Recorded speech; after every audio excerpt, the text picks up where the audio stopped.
You know, there's an old saying, give someone a fish, and they'll eat for a day. Oh. But enroll somebody in a diploma of fishing skills, and they'll eat for the rest. What if they're a vegetarian?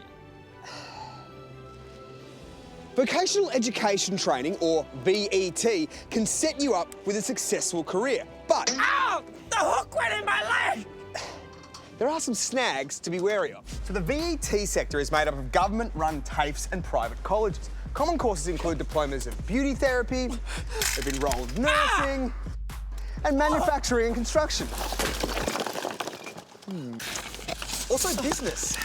So what course should I do? I recommend my diploma in getting a diploma. Please sign here. Unit 1, finding a course. Before you enrol in a VET course, research your study options. You mean I have to study what to study? Correct! Oh, nice. Okay, just me. Government websites like My Skills or Study Assist give you a basic overview. You can search different levels of qualification and find information about the employment prospects in different fields. You can also use the site to make sure that the training provider has current registration. And watch out for this symbol. That means that the provider has been flagged by the regulator for poor practices. Not a good look. And neither is this. Oh, sweet Jesus! Unit 2, applied marketing. Be wary of the marketing for these VET courses, especially if you're Desperate for a job? Why, yes, I am. How did you know? The VET sector has had serious issues A VET course is pretty much free. with high pressure and Study now or die. unscrupulous marketing in recent years.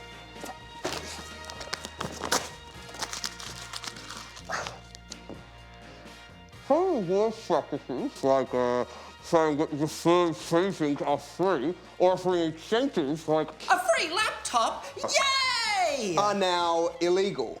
No free laptop.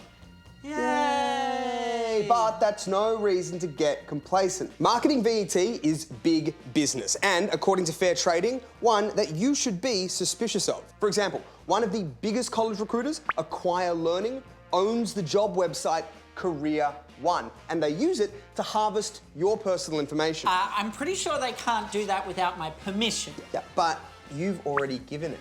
Just by signing up to Career One, you give Acquire Learning permission to track everything you browse online and then use that data to market at you. Hello? Even if you're on the Do Not Call register. Until you die! Or you contact them. Either way, very good. You have passed. The test! Am I going to get a gold star now? Yes. Oh, thank God. On to Unit 3. Edunomics. Now, most people who do a VET course don't pay up front.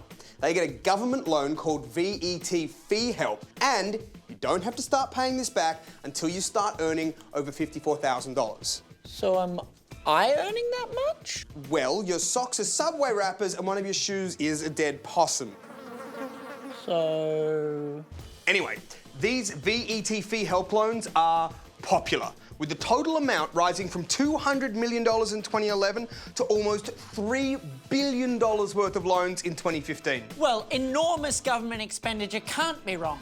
Sign me up! Yeah, sure, but just because something says no upfront fees, or no money, no worries, or study now, pay later, it's still a real debt. You owe it. You have to pay it back. It goes up every year, and it can affect your ability to get other loans. Yeah, you don't have to tell me how loans work. I've got 12 credit cards. But if you don't have to deal with the consequences of a decision you make until later, you are much more likely to do something you'll regret, as anybody who's adopted a baby tiger will know.